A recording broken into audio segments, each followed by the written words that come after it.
The roster has been set. The 53 Titans we will see in two-tone blue in just a few short weeks have been named. We have an excellent guest to go through these guys who made the team and what their impact will be. We're going to talk all things Titans as always. Let's get it started. Sammy, start me up. Turn up your volume. Because you're about to listen to The Sick Podcast.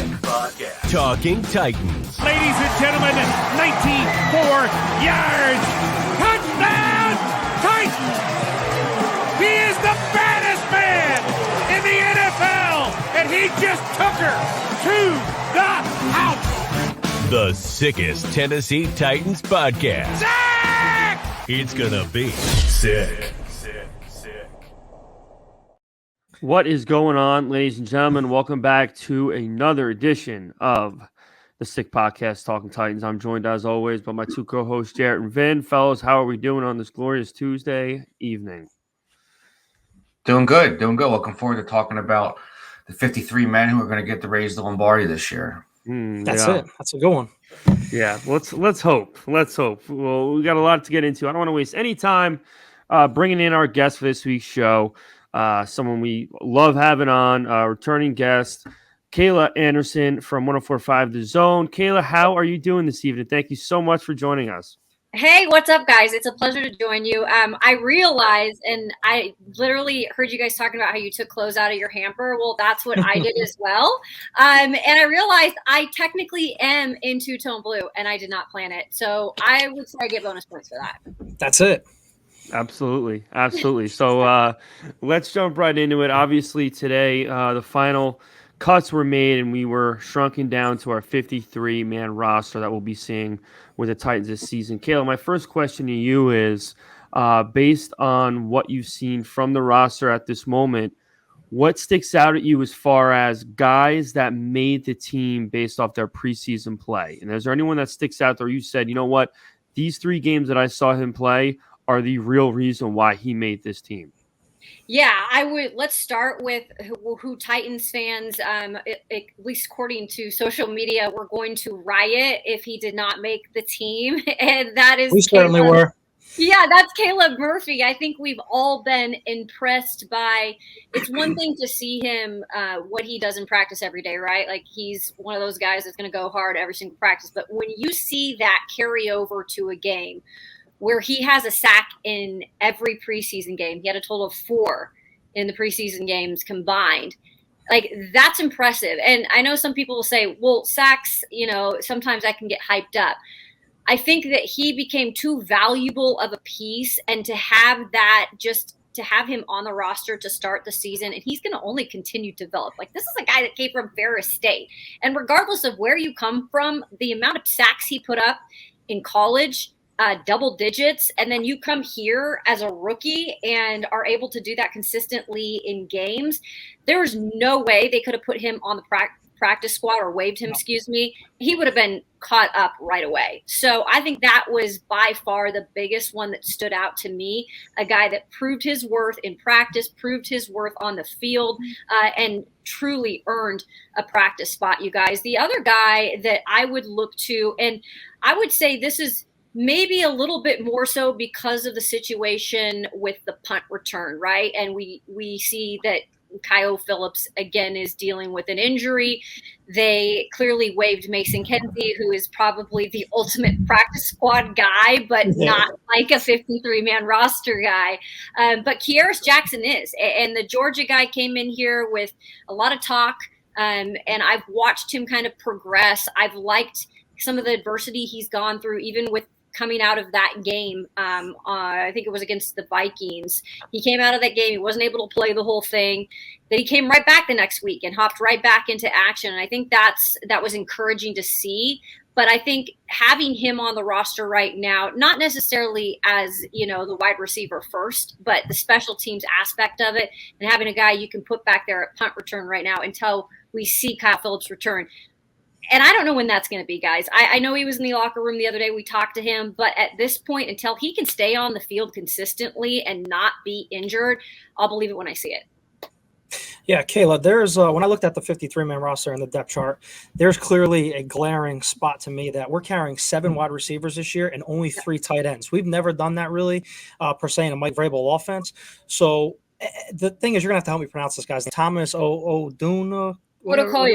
Odukoyo, whatever. He was a mauler. He was a mauler, and Vrabel praised him every single time at a press conference. Great blocker who's opened up holes for not Derrick Henry, Tajay Spears, and Julius Chestnut. How does a guy like him not make the 53-man roster to go 4 tight ends, where Josh Whyle is still a developing type of player? And what has Colton Dowell shown you making the team? Because when he got drafted, we kind of brushed him off, where he actually played really well in college, and obviously the 2 catches for 14 yards has made a difference for having him make the team this year.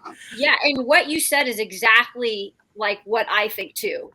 With Thomas Odukoyo not making the roster initially, and obviously they could probably sign him to the practice squad, and maybe they figure some things out from there. But initially, I think we all thought that he was going to be that 4th tight end, just because of the way that we have always seen this offense under Mike Vrabel, and the blocking part of it has always been an emphasis.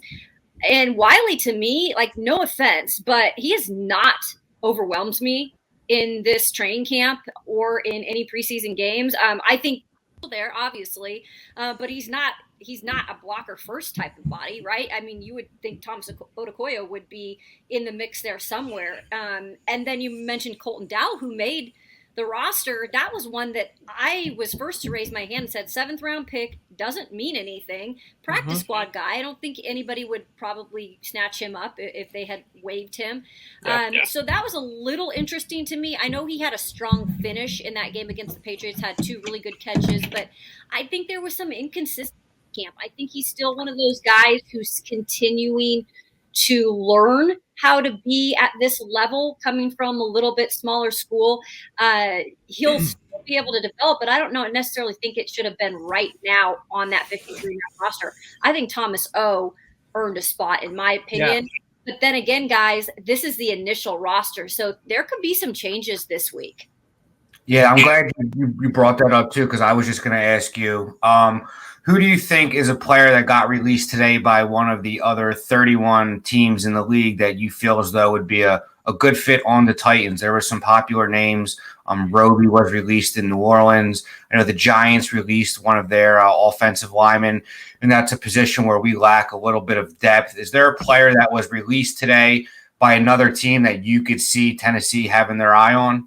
So I don't know any specifics that stood out to me, but what I will say, because I haven't even had time to go through that list, but I will say this. When I look at that offensive line, the depth part of it worries me just a bit. I know that Dylan Radins has returned off the PUP, and he looks and feels and has said when we talked to him yesterday in the locker room that he's on the right track.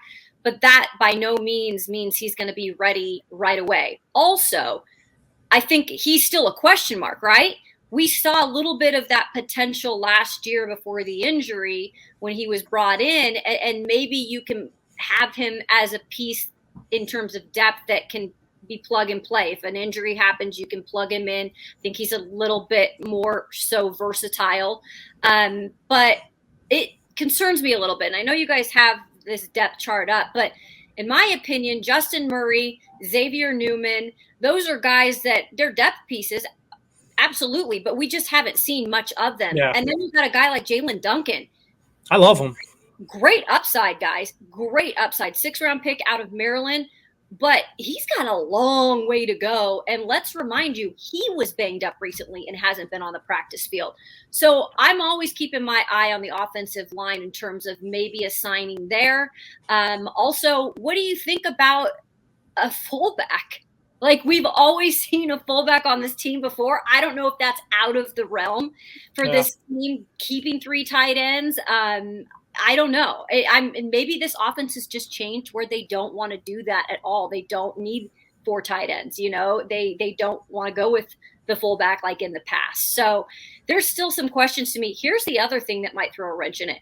Kyle Phillips is on the roster right now, But that's because if they didn't place him on the roster now, if he did not make the 53-man now, he would have been done for the season. So that's the thing you have to watch out for. He might not be ready. He might be going on IR as far as I'm concerned, and that opens up a spot for like a Thomas Odukoya. Yeah, another name I think should be mentioned at least, which I was very surprised, was Robbie Anderson that was released today. Yeah, he's only 30. Chosen Anderson. Yeah, Chosen, yeah. Chosen Anderson. I'm sorry. Yes. Yeah. I don't want to mess anyone's pronouns up. But so another question I have for you, Kayla, much to everyone really on this side of the country's surprise, Treylon Burks somehow out of nowhere just showed up in pads at practice and he's jumping over things and running. I can't get any more details as much as I've tried. Kayla, hopefully you have some more insight. Are we looking at possibly a week 1 start for Treylon Burks? That's my gut. So first of all, when we saw him in the locker room the other day, usually when players are injured, they're not going to be in the locker room. This is just my kind of background with being in the Titans locker room. When they're in the locker room, they're putting themselves out there to be interviewed, essentially. And a lot of the guys that are injured are not close to coming back. They're not in there. And Treylon Burks was there, and he was at his locker. And so we went up to him, and he was very, open to talking with us. And while he wouldn't give any details, because he's now under the Mike Vrabel kind of like, I'm a pro, I'm not going to say much, he did hint to, being back soon. And then sure enough, we walk out, and we thought he might be doing stuff on the side field. And we look over to do individual drills, and all of a sudden he's like doing drills. And I'm going, getting my camera out, like, let's get this going. And I mean, I got some video of it. I didn't get the one-handed grab where he jumped up. I'm sorry, guys, but I did get some. Shout out Jim Wyatt, though. Jim Wyatt did, yes. Yeah. I got some of those cuts, though, which I think is important to look at because it was a knee UCL injury. So I thought from what I saw, I didn't see any hesitation at all. And so if he was back at practice this week and he says he feels good, it's up to the coaches clearly. I personally think he might be ready to go week 1. Kayla, there was a trade involving a kicker today for us because we desperately needed a kicker after all these years. We've been snake bitten by kickers since Rob Baronis has left us. Yeah. But everybody in the NFL was looking for a kicker. Why do you think the Titans made a trade for Nick Folk, who, as I see right now, made 32 of 37 field goals last season, and he was 4 or 5 from 50? Why'd they go after a guy like that versus a guy like Mason Crosby or Robbie Gould? That was in free agents. I mean, it was a 2025 7th-round draft pick, so I was like thrown out the window. But why do you think they went after him? It's a really good question. The only thing that I ever can relate to in terms of explanations when this kind of stuff happens is Vrabel's connection with the Patriots and Vrabel's connection with Houston. Those are the two things that I can at least say he knows a lot about those organizations. And that's the one thing that popped into my head, because who was the other kicker that came over from New England a couple years ago? Gostowski. Gostowski. So in my opinion, there was a little bit that had to do with that and the familiarity. Look, whether you like it or not, Vrabel is that kind of guy. Familiarity is important to him. Knowing people, trusting people is important to him. And I think he probably knew a little bit more about Nick Folk than he did some of these other guys that are on the market. And you named some of those guys that are still out there. They're all about that same age, right? They've all been in the 39, 40. Yeah, they're all pretty much vets and all looking for a job still. I think it's interesting, too, because you put the numbers out there. And I was kind of talking to you guys outside of before we hopped on here, and I said I was really just surprised that they just didn't keep Randy Bullock. But then again, it's one of those things that they were probably going to have to pay him a little bit more money. This was a 7th-round pick that they trade for. You don't really lose a ton, but I do believe because they signed him to that 53-man roster and he's a veteran kicker, they're going to have to owe him that money no matter what. So if they do decide to kick him to the curb, no pun intended, if they're just really not happy with him, they're still going to have to give him that money, and they'll have to move on to the next thing. But I think they've seen enough in him to feel confident that it can get them through this season. But it goes to show, guys, this is where we're at with kickers in the league nowadays. Like, I just don't know if teams are going and looking into it and developing these young kickers. The Patriots do it. Like, the Patriots are doing it right now, keeping their young kicker, but it's not the norm anymore. It's kind of like whatever's out there, and it's the last kind of minute thing that they do. Yeah. I was going to ask you too, Kayla. How short of a leash do you think he'll be on? And I know you just explained that since he is a veteran, we'll have to guarantee his salary. And we know Gostowski got off to a rough start when he came here, and we stuck with him throughout the course of the year. There were some highs, there were some lows, but should he struggle, do you think the Titans would potentially move on from him? It seems like their patience has been worn really thin with kickers. I mean, from Bullock to Shudock to Wolf, seems like we can 3 kickers, Badgley 4 kickers, and now we're on to like our 5th kicker since the last season ended. So do you think that we're just going to ride with him and hope if he struggles early, he gets it right by the end of the year? Or do you think it's if by week 2 or week 3 he misses some key kicks, we could call the likes of Robbie Gould or Mason Crosby, something like that? Yeah, I have to say that if it's a situation where there are some big missed kicks or extra points, like it's stuff like that, where if it's too much at some point 3 games into the season, I just don't think you can afford to keep a guy like that. Like, getting points in this league, no matter how you get them, and let's be honest, with a team that averaged like 17 points last year, every point matters for this team. And so I think if you allow that guy Nick Folk to come in and have some mishaps early on, like, there'll be a little bit of a leash just because they did trade a 7th round pick for him, and they're giving him the money, and he's a veteran. I think that's another thing too. But I don't think it'll be extremely a long leash. I just don't think that they can afford to do that, guys. I think the thing with Shudak and Wolf too was they were so young. I think they rolled the dice on those guys, honestly. Yeah. I thought they said, hey, bring them into camp, see what they can do, let them battle it out. What are we losing? And it didn't work out. Fair enough. Yeah, so Kayla, obviously, I think the majority of our fan base believes that going into the first game of the season, Malik Willis is going to be the backup quarterback.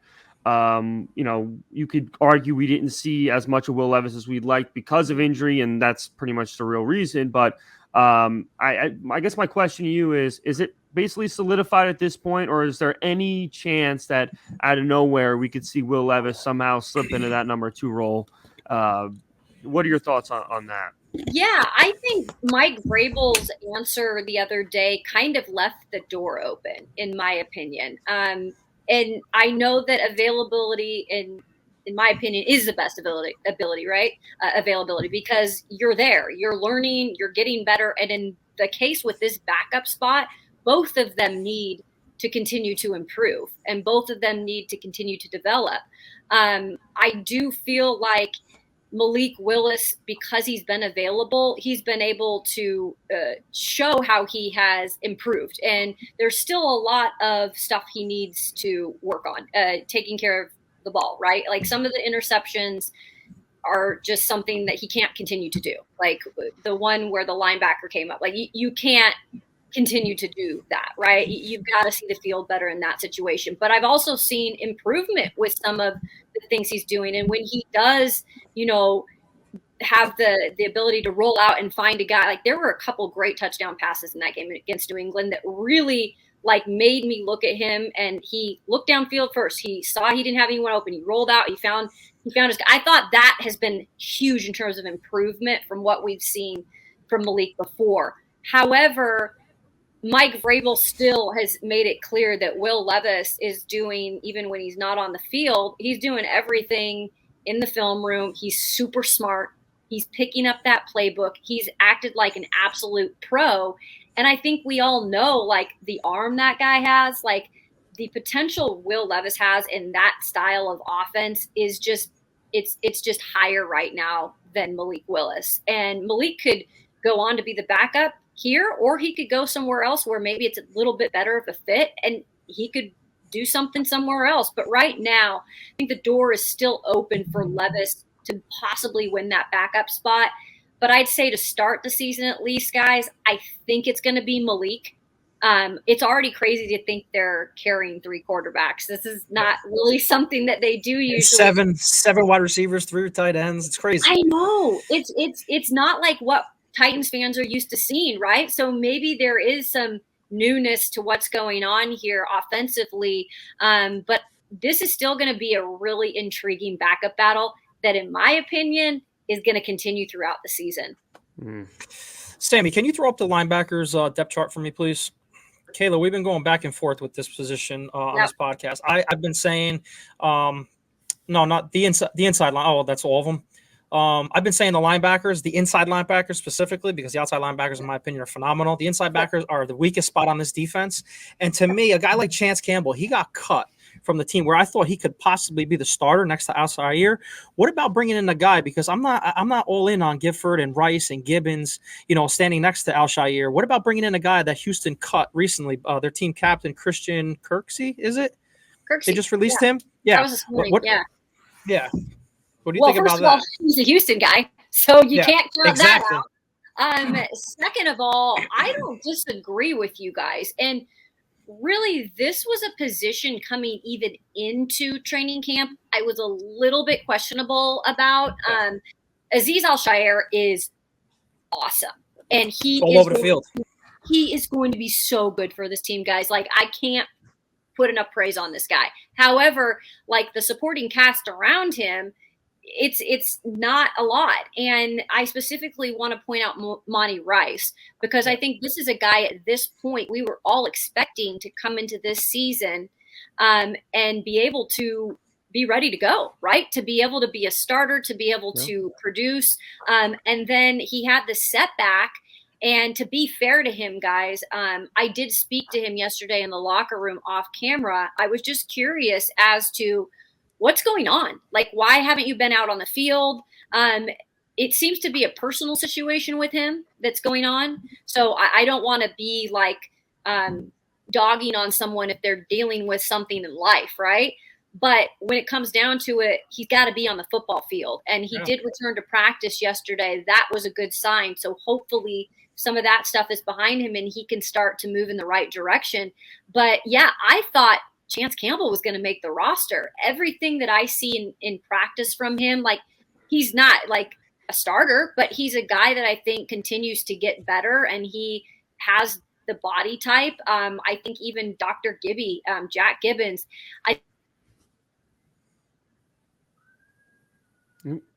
The loser? Uh-oh. I think we might have lost. Caleb might have lost inner power or something, like I did the other night. Well, we'll see if we can get her back in there. Yeah, but that linebacker's position, like she was saying, we've been talking about it this whole time. It's been rough. There's been a couple surprise cuts. I really thought that Monty Rice, he was floating for it because he really hasn't been out there right now. So who knows? And if his head's not in football, do you put him on the roster? Do you want him not calling a defense, but be out there to make crucial plays if your head's not really into it? I mean, I don't know what's going on with his personal life, and you got to get that right before. But I don't know. Sammy, throw up that depth chart again. Go ahead, Vin. No, I was going to say I saw his quote today that he said something about like God and family or something like that. Yeah, life and God. Yeah, listen. I mean, listen, I hope whatever he's going through, it works out for him. But at the end of the day, we need you on this team. And he's the one I brought up a couple weeks ago who was probably drafted a little higher than people thought, and the expectations were a little higher than, we probably thought. No, he just hasn't worked out. So it's unfortunate. But I'd love to see them go get similar to what we did with what's his name when he got released from Houston, Cunningham. Go get Kirksey. I mean, he's a stud. Listen, I'm not going to sugarcoat it. I mean, half of the guys on this list are below average. I think Kayla's signing back in, guys. So right. I know we just had one more question for her, but she just got back to me. But throw her back in. Before we get her on here, I mean, half this linebacker list is below average, in my opinion. Okay, Jack Gibbons, Monty Rice, Lou Gifford, Otis Reese, Caleb Murphy. Okay, how many we got on here? Otis. 5, 6, 7, 8. 8 and 5 of the 8 are. I mean, yeah, they could. Otis could be. He could be a good player, but as of right now, he's a below average NFL linebacker. Absolutely, I agree. So I don't want to go into the season with 5 of our 8 linebackers being below average. I don't care how good the other 3 are. That's just not a recipe for success defensively in the middle of that field. It's just not. And especially when we're looking to be the same kind of run stuffing team that we are every year. We got to hope these guys can carry the weight. Now we'll see. But yeah, there's going to be room for improvement all year in this linebacker group. I think without question, there's no way that, the majority of these 5 guys are going to over succeed. I don't think it's going to happen. So we'll see. But while we try to get Caleb back in here, we can move on to Put up the cuts. Let's throw up and talk about the cuts. Who do you guys, who was a surprise to you guys? I mean, I already said my surprise with Chance Campbell, but when you're looking down the list, Eric Garger, he was supposed to be all over the field. He's undersized cornerback, undrafted free agent, but he could have been a key special teams player for us. Who knows? Reggie Robinson kind of fell off, after Will Levis got hurt. I was reading today, but he was all over the field catching balls at the beginning of training camp, kind of fell off. And Kyle Pecco, we brought him in early on last year, even too, and he made some contributions on the defensive line too. And then obviously Vinny's boy Thomas Odukoyo. I don't know how and why we're going 3 tight ends and 7 wide receivers. Maybe it's a different offense with Tim Kelly, and they're just going to spread the ball out more. And they're going to have Derrick Henry without the fullback Derrick Henry and Tajay Spears in the backfield at the same time, which that could be lethal. Who knows? I don't know, but I am looking forward to seeing what the offense looks like compared to Todd Downey's shit show. Yeah, I was a little surprised with the cornerback. What's his name? Eric Garrer. Where's he at? There, Eric Garrer. From a smaller school, smaller guy, but he made a lot of plays in the preseason. And I think we lack a little bit of depth at the cornerback position. So I thought maybe he'd make the team. But there was that D3 kid who made the team, defensive back as well, made some plays on special teams. What was his name? Kendall Anthony or something like that? Yep. That was a surprise too to me. There was a couple surprises here. I was surprised too. You brought up his name, Pecco. I thought he made some nice plays in the preseason. Some people were surprised. Jordan Bruce was released. But we'll see. I was really surprised Odukoya was released because Vrabel is nothing more than a skill position player who could block. So yeah, that was surprising to me. And he was mauling people. A lot of the touchdowns that were sprung off in the Minnesota game were off of his side. So I thought that was surprising. Hopefully he's a guy we can get back on the practice squad. We got Caleb back in here, so let's get her back in here. There she is.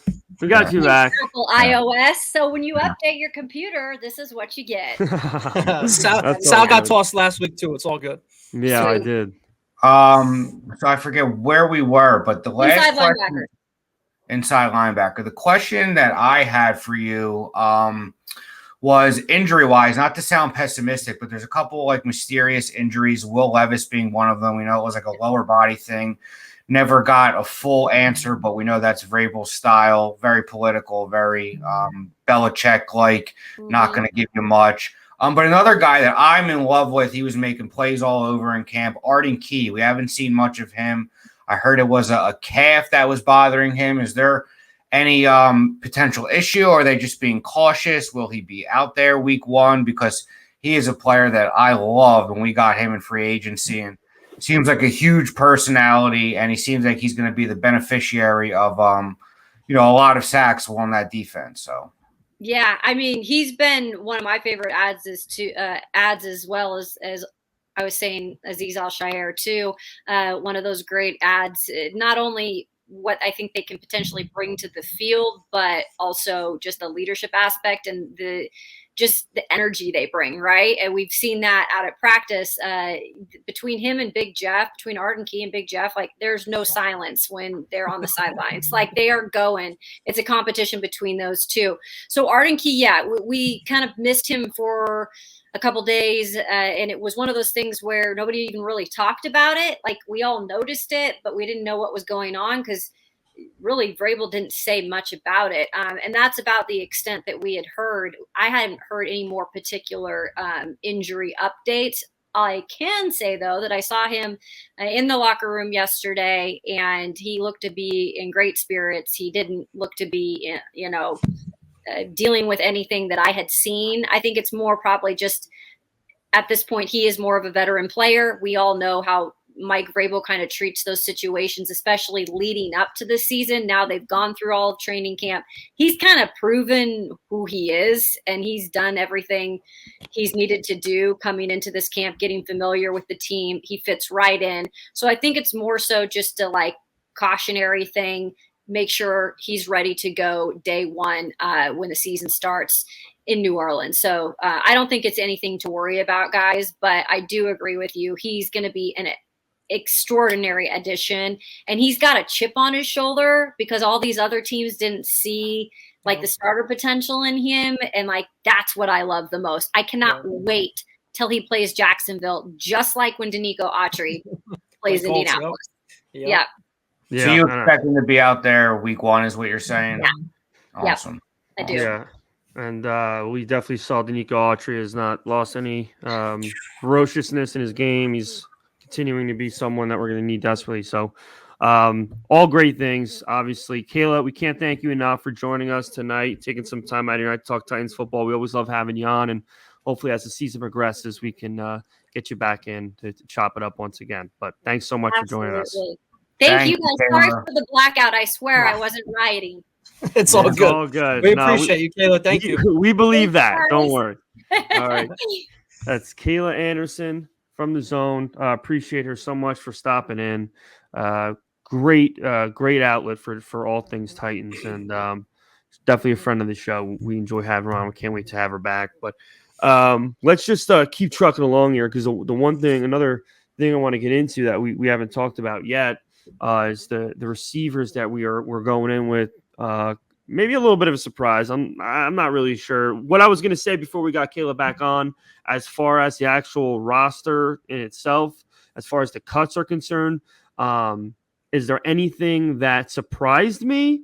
No, honestly, there really isn't. Is there anything that upset me? No, not at all. I'm not looking at this cut list and saying to myself, that is a 100% difference maker we're letting off the squad. So, of course, there's opportunities that some of these players that we were going to let go could have somewhat of an impact on some team, whether it be ours or another in the future. But I think they did they picked the right guys. They picked the right team. But let's pull up the wide receiver list here, Sammy. You can make an argument. Yeah, a little surprised that Race McMath didn't make this team. Kyrus Jackson out of nowhere. I'm very surprised about that. I'm glad you brought that up. Sorry to cut you off, because I was going to lead go into ahead, that. go ahead. Kyrus Jackson played at Georgia, won a national championship, and he was a great wide receiver over there. So with Kyle Phillips out and him possibly taking the punt return role and possibly taking Kyle Phillips' job in the slot, by all means, go get it, young man, because he could be a burner for us in the slot that we desperately needed. No, absolutely. I was just going to say that. Go take the job and don't look back. I'm kind of not fed up. Listen, you don't wish anything on anybody bad, but especially one of our own. But the patience is wearing thin with Kyle Phillips. Yeah, you gotta He be on was the field, getting hyped up since the draft last year. When they showed the highlight of him when he made that long punt return and made that player from LSU that got drafted in the top 5 fall backwards, the defensive back, and I was like, wow, this kid might be for real. And then the camp rolled around and he looked amazing, and we're talking second coming Wes Welker, Julian Edelman type hype, and it has been nothing but a free fall since then. So I hope this young man, Kyrus Jackson, comes in, takes a job, and doesn't look back. And I'm not surprised at all that he made the team. A lot of the interviews Vrabel had where they asked him about Kyrus Jackson, he had nothing but great things to say. And he's one of those players, too, the more you could do, the better you are. And he could see some snaps on the offense. He's going to play special teams, return kicks, return punts, has a championship pedigree, came from the two-time back-to-back national champion, Georgia Bulldogs. So I'm all for it. And shout out Jared's boy, Nick Respocaquina, a staple, a staple. It seems like the Titans might retire his jersey when he retires, because they just love him. And I can't wait till he scores 4 touchdowns in 2 games, and that's it this year. But Yeah, I know. I'm gonna get a lot of hate for that one. Hey, listen, Kyrus Jackson, same kind of build as Kyle Phillips. He's like Yep. 5'11", 190 pounds, something like that. So That's me. I can get out there. Oh yeah, absolutely, absolutely. I'm sure you're just a little slower. He might be a little faster than Listen, you. the way I feel after partying at the wedding, I don't think I can run a 40-yard dash anymore. They got to Oh, take you wow. over Cody Hollister, though. I'll tell you that much. But But not Nick besides the point. Williams. Not Nick. No, well, yeah, Nick. I don't even want to bring his name up. I'm trying to keep him out of my head altogether. But besides the point, listen, we'll see how things shape up. I hope Kyrus Jackson kills it. I hope Chris Moore. I hope he surprises a lot of folks. Not a lot of people are talking about him. He had a great preseason, had a decent year last year. So we'll see how things go. We'll see how things shape up. But I think the last group that we haven't looked at yet would be the corners. The defensive backs. I'm sure you're going to clamp them all together. If you want to show that one.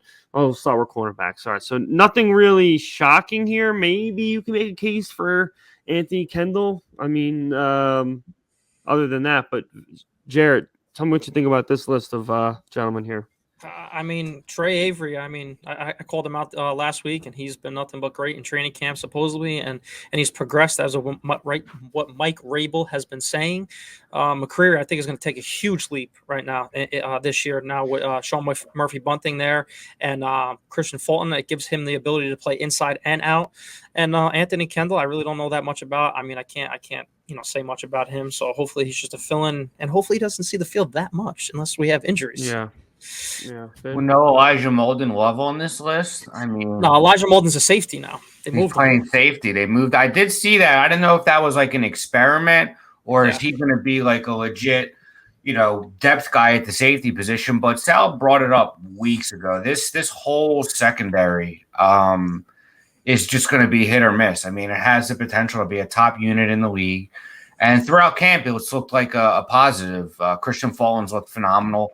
Had some great, plays against Justin Jefferson in joint practice against Minnesota.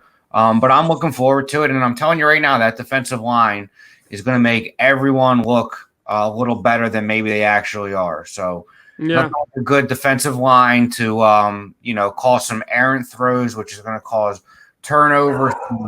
Shout out that defensive line and whoever's dog is barking in the background right there. Yeah, I think our front is going to be phenomenal this year. They are going to be phenomenal, just like 2020. Some people were making fun of me in my fantasy draft. They were the last pick for my team, the Titans defense, and everyone was, Vin's a homer, Vin's this, and I said, listen, that division is weak. You have 2 rookie quarterbacks. That's 4 games right there where you're going to be playing the Texans and Indianapolis. And this, I'm telling you right now, this defense is going to finish top 5 in the league, barring injury.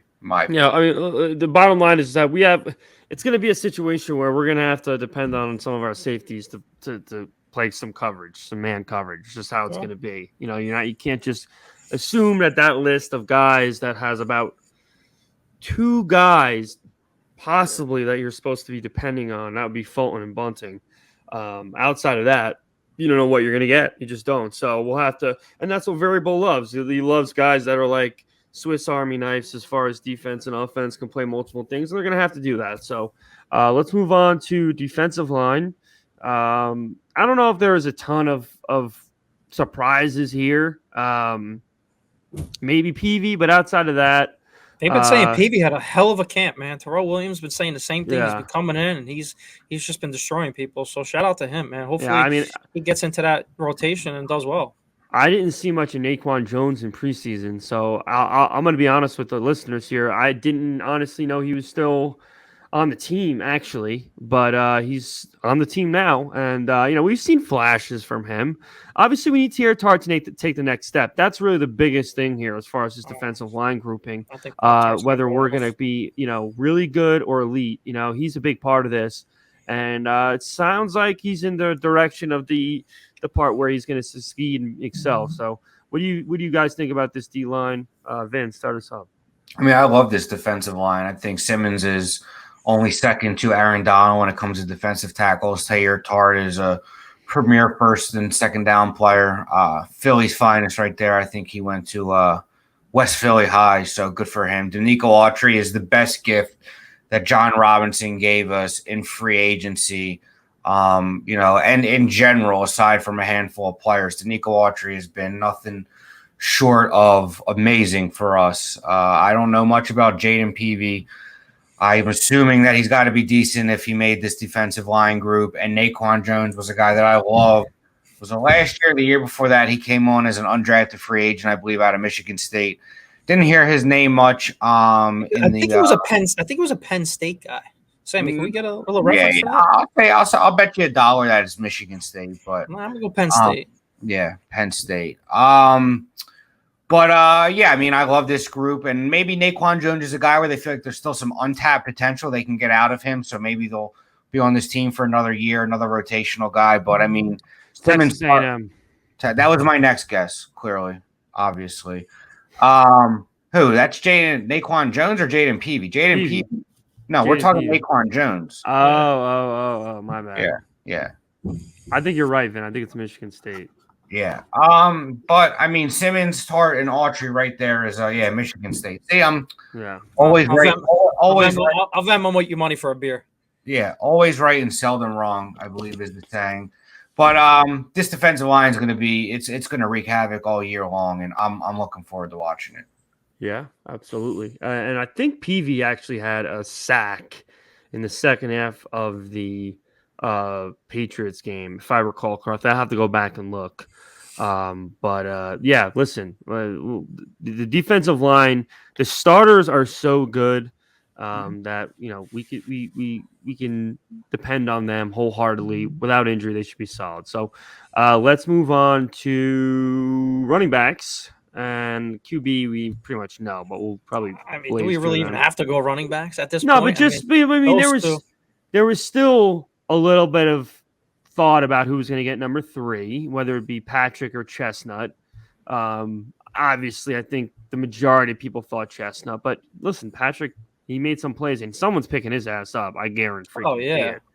Obviously, I know you, Jared. You can start us off here. How much you love this group here, and obviously, I'm sure you're not surprised, but just a quick overview on what we're looking at here. Yeah, I mean, Julius Chestnut, he made the most of his opportunities this whole preseason after Tajay Spears just showcased that he's going to be the next future running back after Derrick Henry leaves us, God forbid.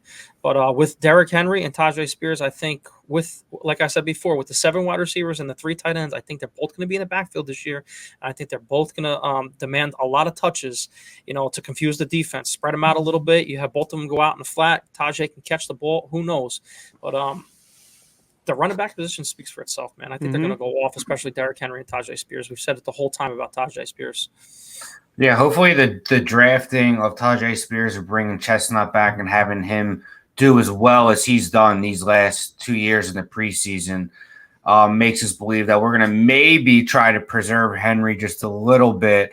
Hope that we can get into January football where we can really unleash him and in the winter time.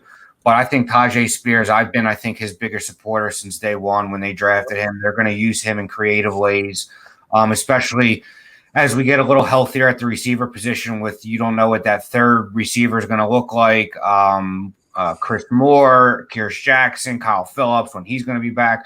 I think you'll see Tajay Spears line up in the slot. I think you're going to see him used in very creative ways. And then Chestnut. Motion. Yeah, exactly. I think Chestnut is going to be when he gets on the field, he's going to, some people are going to say, wow, who's he? I mean, the dude is big. He runs angry. Phenomenal vision, too. He had a run in that New England game where if you break down the tape, I mean, he made 2 phenomenal cuts in opposite directions. Bang, bang. And he is a large individual. And I like Patrick, too. I'm sorry that he didn't make the team. I thought maybe they'd keep 6 receivers and 4 backs, considering Henry's age and the tread he might have left on his tires. And how much we like to run the ball. I hope he doesn't get claimed, although I think he will because I'd love to see him on the practice squad. But, yeah, that running back position is, not something that I'm worried about at all. Yeah, absolutely. I mean, God, I can't overstate how excited I am to see Tajay Spears on Sundays. I think every week his role in this offense is going to get bigger and bigger and bigger. until maybe even Derrick Henry himself might be a little bit in worry of his job. So obviously I say that semi-sarcastically, but listen, a lot to be excited about there. And moving on to our last group, which I believe would only leave us with quarterback. Obviously, we knew the three guys that were stepping in here, and we knew what we were going to be looking at.